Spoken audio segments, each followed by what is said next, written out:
Hi, good afternoon. Today I would like to talk about the philosophy behind the role of a government. In the previous videos, I talked about how a Scottish economist, Adam Smith, had said that it is the production of goods in an entire economy that decides the wealth of a country or a nation. After that, in another video, I talked about the fact that I talked about what a certain economist from Britain called David Ricardo had said that the government should ensure that it does not ban imports of cheap foreign goods into the country. For this, he told two reasons. First reason was the people in the country would be able to take the benefit of low, cheap, cheap goods. They will be able to pay less for the cheap goods, and also David Ricardo had said that a reduction in the import restrictions or a ban reduction or completely lifting the ban of cheap foreign goods would also generate wealth in an economy. I told you how that happens in a previous video. In this video, I would like to talk about many more roles of the government. It's not it's specific to certain markets in the economy of a nation. In the next video, I'll talk about the larger role given to the government when there is an economic crisis in a country. In this video, I'll restrict myself to those roles of the government which apply to specific parts of an economy. So before entering and talking about the role of the government, let me give you a little background of what I'm going to talk. So firstly, in an economy, one would expect that there'll be buyers and there'll be sellers. Buyers will be trying to produce as much as what the sellers want, so that there is efficient use of resources in an economy. There won't be One would assume that there won't be a situation where there is production of too much of a certain type of good or too less of another type of good. But and this kind of an economy where sellers exactly um, exactly cater to the needs or the demands of the economy by producing just enough so that the demand is met, is called a free market. In a free market, it is assumed that resources are used efficiently, but there are many situations where in a free market there is no efficient use of resources, there is no effective use of resources. And to ensure that again the economy uses the resources, there is best use of resources in the society, it is the government that comes and intervenes so as to get the economy back into track. Or when the free markets fail, free markets is when there are sellers and buyers in an economy and they're interacting freely and there is an exchange of goods and money in the economy freely without any intervention from anyone.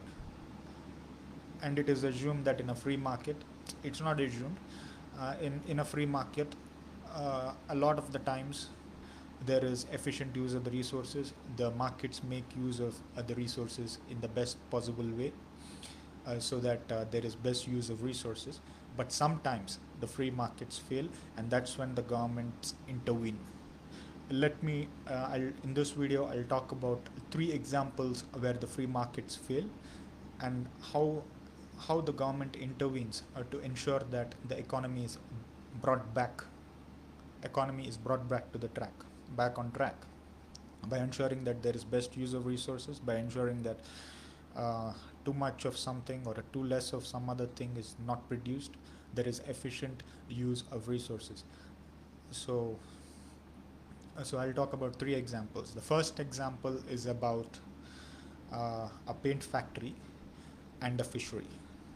So there are some cans of paint produced by the paint factory, and it is able to do it cheaply, and it is able to produce large numbers, and hence it gets profits. But near the paint factory, there is a river that flows into a fishery. A fishery is an enterprise where people um, people actually make use of the products of sea or river or or from water, and then they sell it. So there is a fishery in the river, and this river is near the paint factory. And the paint factory here, the important point is the paint factory, in addition to producing its paint cans, also produces a certain byproduct which flows into the river, and it's a chemical which is dangerous chemical, and it can also kill a lot of fish, a fish of the fishery. So now here there is a situation where the profits of the fisheries could be affected, because there is the fishes would die because of the dangerous chemical byproduct produced by the paint factory. And therefore, because the fishery is not able to make use of the fishes, and there is a potential to make use of the fishes otherwise, if there was not that extra chemicals used, the fishery is losing out on making best use of the resources, or making or in other words, you can say that less resources would be produced than the fishery would otherwise want. So firstly, the paint factory produces, and there's this chemical that is killing the fishes. The fisheries profits are affected firstly, but still the fisheries make a lot of profit. But gradually in time, the paint factory would keep producing its paint cans. It would keep producing more number of paint cans, and there would be a lot of pollution in the river. And that gradually there'll be a time when the fisheries start to incur losses as opposed to profits.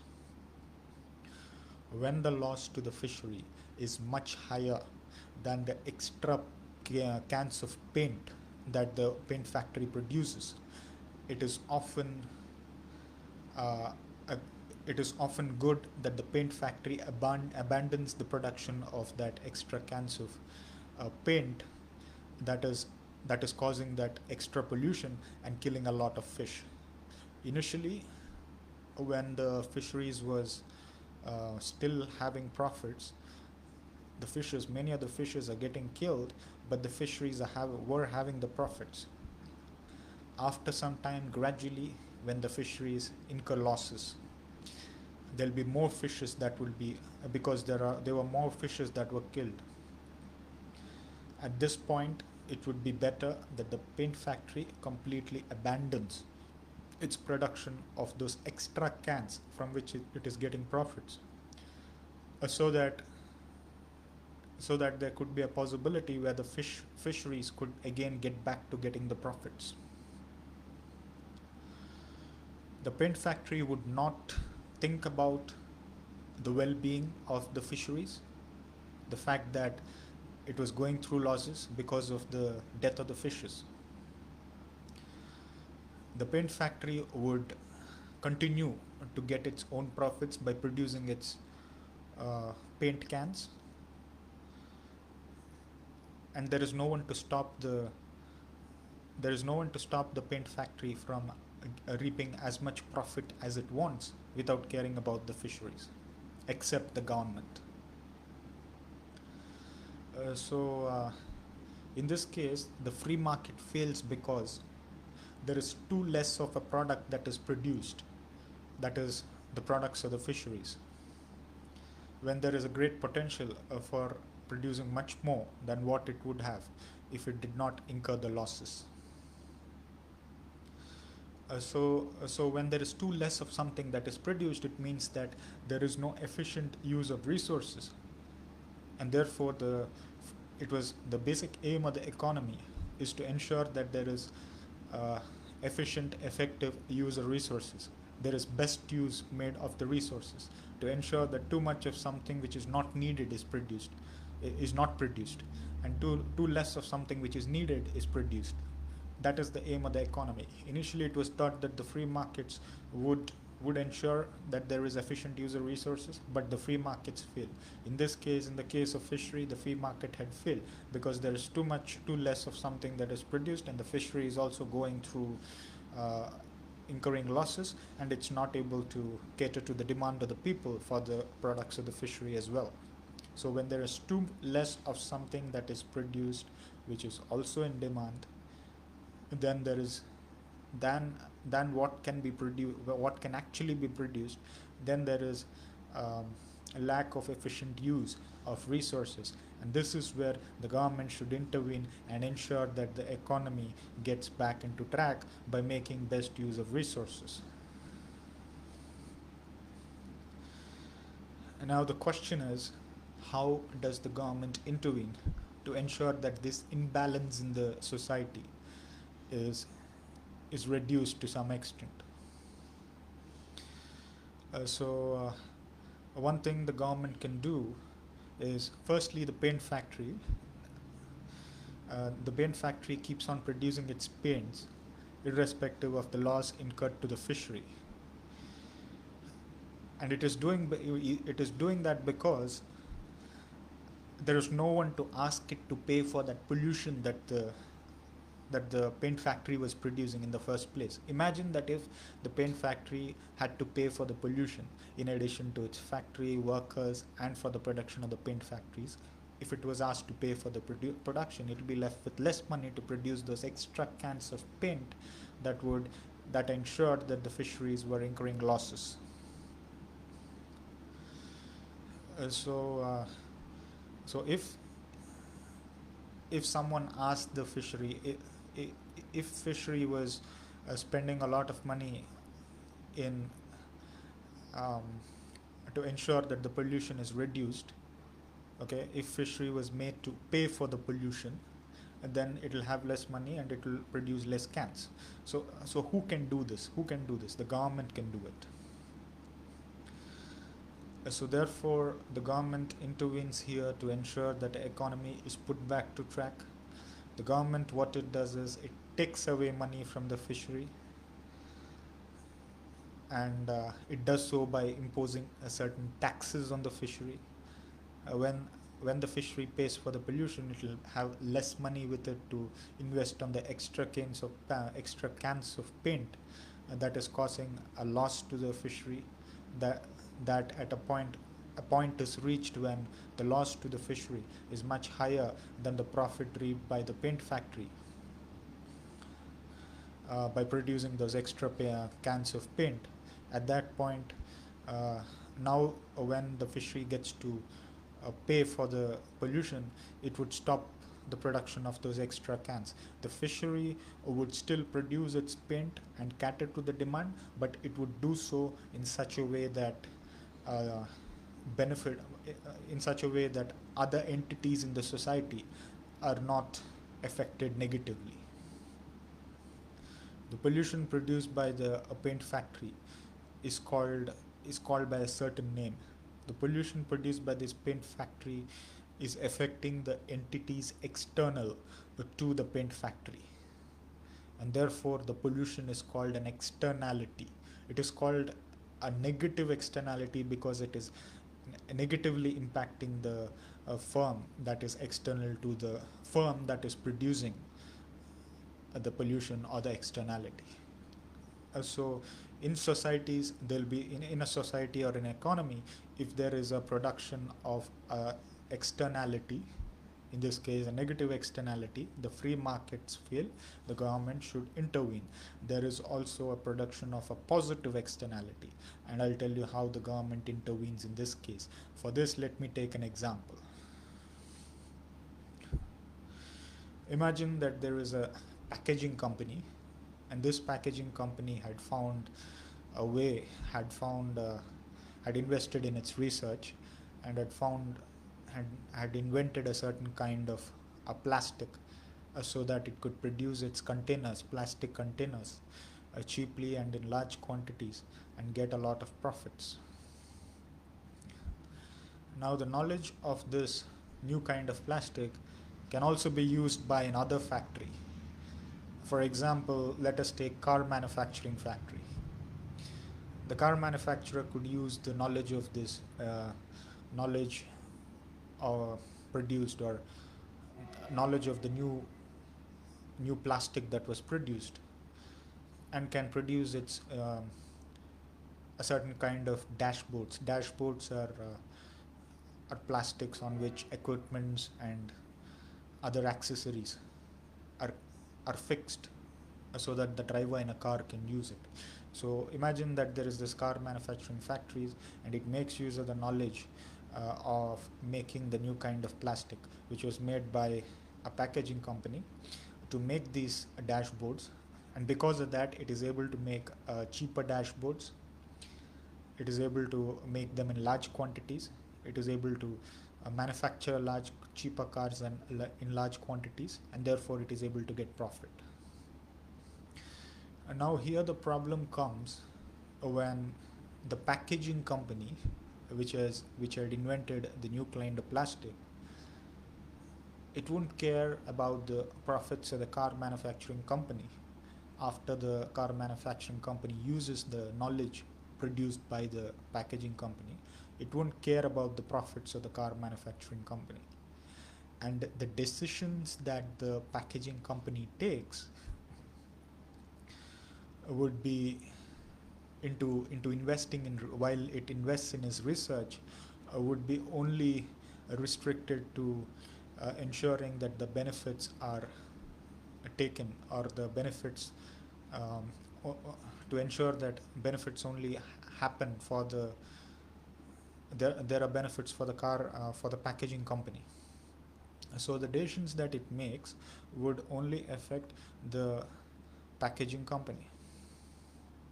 It does not care about the car manufacturing company. It does not care about the profits of the car manufacturing company while trying to innovate new products, in this case new plastics. And therefore it will only invest as much as that is needed for the packaging company's benefit. And this way what is happening is too less of something is produced, too less of research is produced, despite the society having demand for it. The demand is coming from firms like the car manufacturing company, which would it would come from the firms from the like the car manufacturing company, which would be able to use the innovation created by the packaging company to produce its goods cheaply and in large quantities. So therefore too less of research is being done. Only that much research or innovation is done to benefit one entity, that is the packaging company. Here there is a demand for more research. There is a demand for more research. Other companies would also want to take the benefit of the new more research of the packaging company, or companies like the packaging company. But it is not but not enough is produced again. The other companies with the new research will be able to would be able to make their products cheaply and in large quantities, and they would benefit from the new research, and the demand for their market also increases, like that of the car manufacturing company.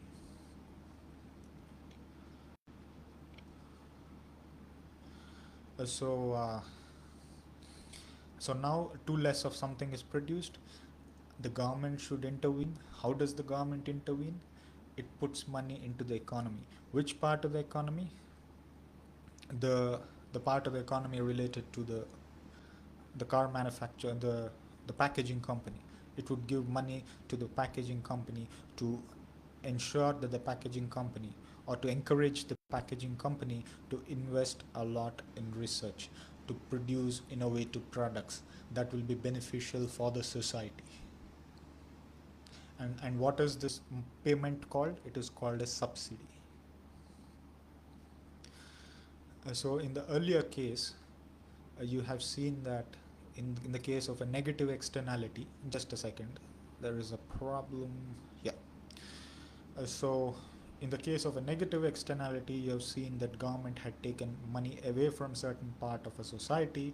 In this case, I gave in the example of the paint factory. where it imposed specific taxes on the paint factory. In the second example, in the case of the positive externality, the government is putting money into the economy, into a specific entity of the economy, in this case the packaging company, into the packaging company. So when there is a production of externality, the free markets fail, the government tries to ensure that um, the economy is put back into track. It tries to ensure that best use of resources are made. That is why the free market came into being for the first place, to ensure that there is efficient use of resources. Too much of something isn't produced that is not demanded. Too less of something isn't produced that is demanded, to ensure there is efficiency. There is a second case when the government would intervene, and it is also a case when free markets fail. And it has got to do with the demand of certain type of products in the economy. For example, let me take the example of a street light. Imagine that street light is sold by a private company. There'll be few people who would buy it, and these people would install it in the streets. But the benefit of the street light at night would also be used by other people who have not bought it. The other people could use the benefit, and when one would ask a payment for it, they can always say that they did not want that good, at the same time benefit from the use of light in the dark, in this case the street light. Usage of resources in such a way is called free riding, and when goods allow free riding, the entities in an economy or businesses in an economy produce less of that good, or or not at all. So in other words, when goods allow free riding, the private companies would not want to provide too many resources, because they wouldn't reap any profits from that. And I told you why. And again, there is a demand for such a resource. Imagine that there are no street lights. Everyone would want a street light, so that at night when they are walking, they don't want to be walking in dark places. You don't want to see a nation with dark places, dark regions. You don't want to see the entire nation completely dark. You want street lights, definitely. So there is demand for street lights in the economy, but the private sector or the businesses aren't willing to produce too many of that, despite there being resources in the economy to produce them. In such a case, when there is a demand for a certain good and when there is resources and they are not being used, too less of something is produced. Once again, the aim of an economy to ensure that there is efficient use of resources to cater to the demand is is is not achieved. The aim is not achieved. Once again, the government intervenes to put the economy back into track. The government itself would provide these goods, and such type of goods are called public goods.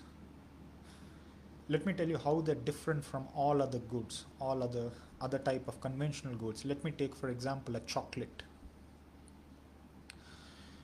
If a person sold a chocolate, there is a buyer. The buyer consumes the chocolate. He also has an option to share it, and for now let us say that he consumes the chocolate. The benefit of having the chocolate the can be taken away from some other person, by ensuring that the person who bought it consumes it. In the case of the street light, the person who buys the street light from a certain private entity has no other choice but to but to let but to let others also enjoy the benefit, because it's a public area and people would definitely use the streets, and they would not mind having light on their way. In one case, in the case of the chocolate, a person can be excluded from the benefit of the good that is being sold by the private company. In the case of a street light, it is very difficult to do that. Therefore, the businesses or the entities in the economy or the private sector isn't willing to produce too much of such goods, or not, or don't want to produce it at all. In this case, I told you the government intervenes. The government itself produces such goods. Before going to that, let me talk about another good, a public good that the government produces. It is army. If imagine that if a private entity sold army and there are some group of people who buy it, the function of that army is to secure the borders. Once those group of people buy the army, the work of securing the borders is done, and it will be used. Such benefits will be enjoyed by all the people in the nation without having to pay for them. Once again, army, the specific good, it's a service that is allowing free riding, that is allowing people to use the benefit for free without having to pay for it. And therefore, the private company is not willing to produce enough of such a service, or doesn't produce it at all. You will find that it is the governments all over the world that provide the army. That is the reason why when when goods allow free riding like this, the free market fails, the government intervenes and provides those goods, and that good is the public good, and such goods are called public goods.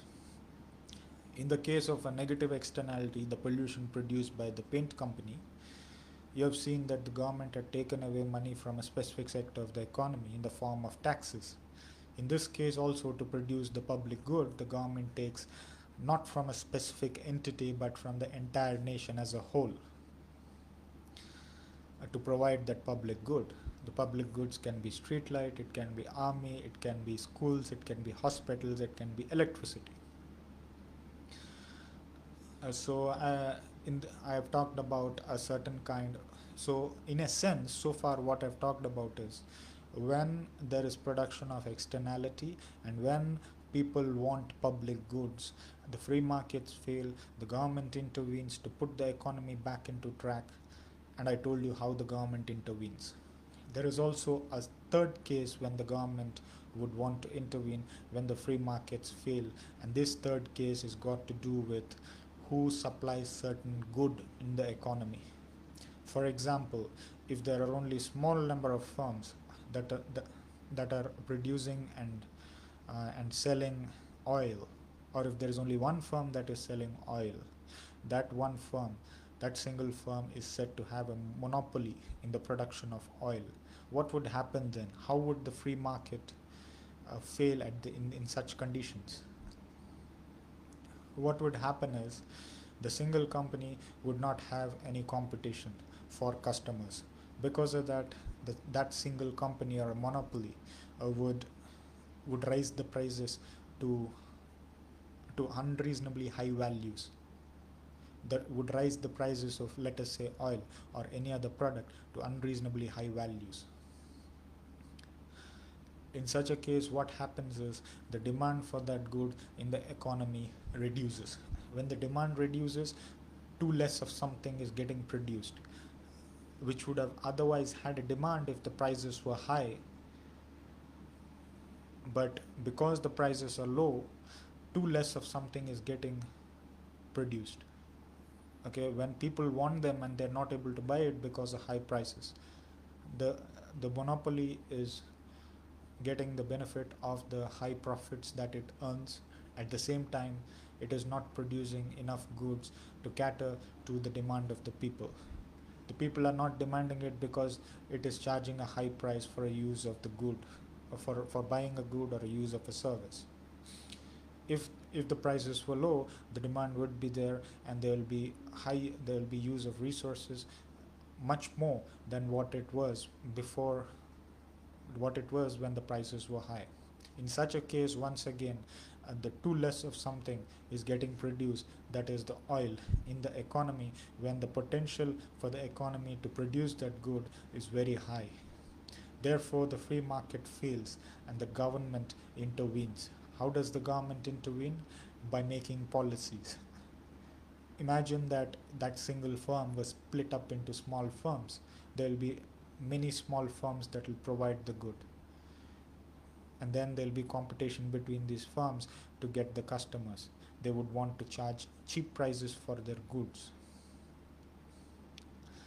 In such a case, there'll be the demand for that particular good increases in the economy. More and more people would want to buy it, and therefore more resources would, not only would more resources be used to make that good, but also they would be produced cheaply.